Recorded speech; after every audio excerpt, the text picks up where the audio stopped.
매일 성경 묵상을 돕는 해설 가이드입니다. 안녕하세요. 묵상 코치입니다. 함께 읽고 나눌 말씀은 마가복음 9장 2절에서 13절까지 말씀입니다. 오늘 묵상 본문은 예수님께서 세 제자를 데리고 산으로 올라가신 후 영광스러운 모습으로 변하시고 모세, 엘리야를 만나는 모습을 보여주고 있는 본문입니다. 예수님은 인자가 앞으로 고난받고 죽음까지 이르게 될 것을 처음으로 가르치신 후에 세 제자만을 데리고 엿새 후 높은 산으로 이동하십니다. 2절에서 8절입니다. 엿새 후에 예수께서 베드로와 야고보와 요한을 데리시고 따로 높은 산에 올라가셨더니 그들 앞에서 변형되사 그 옷이 강체가 나며 세상에서 빨래하는 자가 그렇게 희게 할 수 없을 만큼 매우 희어졌더라. 이에 엘리야가 모세와 함께 그들에게 나타나 예수와 더불어 말하거늘 베드로가 예수께 고하되 랍비여 우리가 여기 있는 것이 좋사오니 우리가 초막 셋을 짓되 하나는 주를 위하여 하나는 모세를 위하여 하나는 엘리야를 위하여 하사이다 하니 이는 그들이 몹시 무서워하므로 그가 무슨 말을 할지 알지 못함이더라. 마침 구름이 와서 그들을 덮으며 구름 속에서 소리가 나되 이는 내 사랑하는 아들이니 너희는 그의 말을 들으라 하는지라. 문득 둘러보니 아무도 보이지 아니하고 오직 예수와 자기들 뿐이었더라. 예수님은 높은 산에서 영광스러운 모습으로 변형되시고 엘리야와 모세와 더불어 말씀하시는 장면을 제자들에게 보여주십니다. 이렇게 예수님께서 6일을 기다렸다가 높은 산에 올라간 것은 출애굽기 24장 15절에서 16절까지의 하나님이 시내산에서 모세에게 영광을 드러내신 사건과 연결됩니다. 출애굽기 24장 15절에서 16절을 읽겠습니다. 모세가 산에 오르매 구름이 산을 가리며 여호와의 영광이 시내 산 위에 머무르고 구름이 엿새 동안 산을 가리더니 일곱째 날에 여호와께서 구름 가운데서 모세를 부르시니라. 이렇게 모세가 경험한 시내산의 하나님의 영광과 예수님이 영광스러운 모습으로 변하신 사건이 연결되어 있습니다. 그 이유는 모세가 시내산에 올라가서 하나님의 영광을 경험한 것을 무대에 무는 전통에서는 모세가 이스라엘의 지도자로서 모세의 대관식으로 해석했습니다. 그래서 마가복음은 예수님의 변화산 사건을 통해서 예수님이 왕으로 등극하신 것으로 보여주는 데 강조점이 있습니다.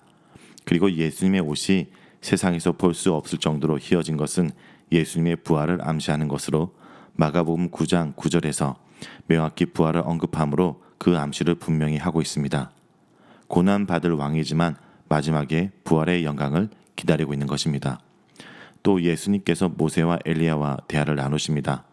먼저 이것은 구약에서 율법을 대표하는 모세, 선지자를 대표하는 엘리야가 등장하므로 하나님의 말씀의 성취를 보여주시는 것입니다. 그리고 특별히 엘리야와 모세는 종말론적인 인물들입니다. 신명기 18장 15절을 근거로 이스라엘을 이집트에서 구출한 모세와 같은 선지자가 종말에 다시 나타나 이스라엘을 다시 한번 해방시킬 것을 사람들은 기대하고 있었습니다. 또 말라기 4장 4절에서 6절을 근거로 엘리야도 종말에 나타나 하나님의 마지막 구원을 준비할 것으로 예언되었던 것입니다.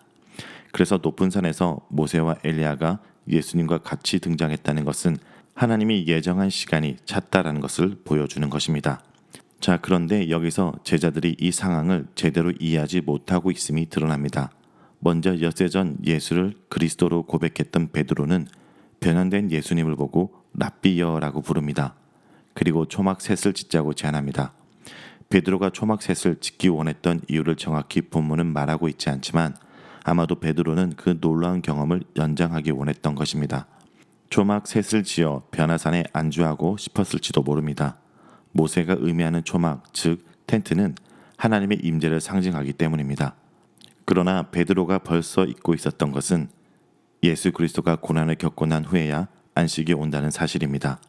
그리고 6절에서는 베드로 자신도 무슨 말을 하고 있는지도 몰랐다고 말합니다. 베드로는 인간적인 관점에서 예수님의 정체성과 사역을 바라보고 있었던 것입니다. 이제 하나님은 겁에 질려 혼란스러운 세 제자들에게 말씀하십니다. 이는 내 사랑하는 아들이니 너희는 그의 말을 들으라. 구름이 상징하는 하나님의 임재는 이 음성이 하나님으로부터 온 것을 말합니다. 또한 이 선언은 이미 마가복음 1장 11절에서 했던 말씀입니다. 그는 하나님의 아들이지만 또한 고난받는 하나님의 종입니다. 오늘 본문에서 예수님이 아무 말도 하지 않은 것을 생각하면 그의 말을 들으라는 명령은 예수님의 고난에 관한 말씀을 듣고 순종하라는 뜻입니다. 하나님의 말씀을 들은 후 제자들은 모세와 엘리야가 사라진 것을 깨닫습니다. 마지막 고난의 길로 들어서기 위해 율법과 선지자와 나눈 대화와 준비는 모두 끝났습니다. 이제는 산에서 내려가 고난으로 들어간 일만 남아 있습니다. 이렇게 예수님은 하산하시며 세 제자들에게 그들이 본 것을 부활 전에는 아무에게도 말하지 말 것을 엄중히 명령하십니다. 9절에서 13절입니다. 그들이 산에 내려올 때 예수께서 경고하시되 인자가 죽은 자 가운데서 살아날 때까지는 본 것을 아무에게도 이르지 말라 하시니 그들이 이 말씀을 마음에 두며 서로 문의하되 죽은 자 가운데서 살아나는 것이 무엇일까 하고 이에 예수께 묻자와 이르되 어찌하여 서기관들이 엘리야가 먼저 와야 하리라 하나이까. 이르시되 엘리야가 가연 먼저 와서 모든 것을 회복하거니와 어찌 인자에 대하여 기록하기를 많은 고난을 받고 멸시를 당하리라 하였느냐. 그러나 내가 너에게 이르노니 엘리야가 왔으되 기록된 바와 같이 사람들이 함부로 대우하였느니라 하시니라. 마가복음에서 예수님이 자신에 대한 일을 침묵하라는 명령은 이 본문에서 마지막 등장합니다. 그리고 특별히 본문에서는 이 명령이 부활 때까지만이라는 시간 제한이 주어집니다. 예수님의 정체성이 부활 때까지 비밀로 지켜져야 되는 이유가 분명해진 것입니다. 예수님이 고난을 받고 죽은 후 다시 부활하기 전까지, 그런데 예수님이 고난을 받고 죽은 후 다시 부활하기 전까지는 그의 올바른 정체성을 아는 것이 불가능하기 때문에 예수님께서 부활을 언급하자 제자들은 오해하고 혼란스러워합니다. 바로 엿새 전에 예수님이 드러내놓고 인자가 고난을 받고 죽임을 당하여 3일 만에 다시 살아날 것을 가르쳤는데도 제자들은 죽은 자 가운데서 살아난다는 것이 무엇을 가리키고 있는지 모르고 있었습니다. 그들은 전혀 예수님의 가르침을 이해하지 못한 것입니다. 그래서 제자들은 부활에 관한 이야기를 얘기하며 엘리야에 대해서 질문합니다. 그 이유는 예수님의 가르침이 예수님 자신의 부활에 초점이 맞춰져 있다는 것을 이해하지 못하고 종말 때에 있을 대규모 부활을 생각했기 때문입니다. 그 마지막 부활이 엘리야가 온 이후에 일어날 것이라는 서기관들의 가르침을 그들은 들었던 것입니다. 그들은 예수님의 말을 듣기보다 서기관들의 말을 들은 것이 분명합니다. 제자들의 질문에 대한 예수님의 답변은 다음과 같습니다. 서기관들의 기대는 옳다. 그러나 그 엘리야는 이미 왔다. 사람들은 그 엘리야를 알아보지 못했고 따라서 그에 대한 예언된 대로 그를 자기들 마음대로 대했다. 여기서 예수님이 말씀하시는 엘리야는 세례 요한입니다. 이제 엘리야였던 세례 요한에게 자기들 마음대로 행한 그들이 그리스도에 대해서도 동일하게 행할 것입니다. 그로 인해서 그리스도가 많은 고난을 당하고 멸시를 받을 것이라는 예언이 성취될 것을 시사하고 있습니다. 자, 여기까지가 마가복음 9장 2절에서 13절까지 내용입니다. 오늘 이 말씀을 통해 우리는 무엇을 묵상하고 적용해야 할까요? 첫째, 일상 속 순종함으로 제자의 삶을 살아야 합니다. 예수님의 영광스러운 모습에 놀란 베드로는 위대한 모세, 엘리야와 한 자리에 있는 것에 도취되어 그 자리에 초막 셋을 짓자고 말합니다.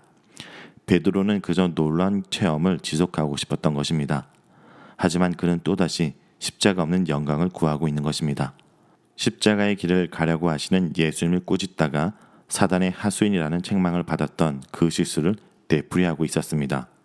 오병이어의 기적을 보고는 예수님을 왕으로 삼으려 했던 갈릴리 사람들의 욕망과 다를 바가 없었고 영광의 좌우편을 요구한 야고보와 요한이 품은 기대와도 다르지 않았습니다. 하지만 그는 사실 자신이 무엇을 구하고 있는지도 몰랐습니다. 이러한 베드로의 요청에 하나님께서 이제 하늘로부터 음성을 통해서 대답하십니다. 이는 내 사랑하는 아들이니 너희는 그의 말을 들으라 라고 말씀하십니다. 여기가 좋사오니 여기 머물자는 베드로의 말이 아니라 예루살렘에서 죽고 부활하셔야 하며 제자들도 그 뒤를 따라야 한다는 예수님의 말씀을 들어야 한다는 것입니다. 그러므로 예수님의 말씀에 순종하는 것이 참다운 제자의 모습입니다. 그러므로 둘째, 십자가 뒤에 누리는 영광이 있다는 것을 바라보며 순종의 길을 걸어야 합니다. 사랑하는 여러분, 예수님은 이 변화산을 내려와 갈보리 산으로 가셔야 했습니다. 그 길을 우리도 따라가야 합니다. 그래야 온 인류를 구원할 수 있었고 아버지의 영광에 참여할 수 있었습니다. 십자가 없는 영광을 외치는 거짓 메시지에 우리는 더 이상 속지 말아야 합니다. 십자가와 부활을 통해서만 예수님을 올바로 이해할 수 있습니다. 그리고 예수님과 함께 자기 십자가를 지는 삶 속에서 하나님의 영광을 온전히 누릴 수 있습니다. 사랑하는 성도 여러분, 우리의 일상이 참으로 힘듭니다.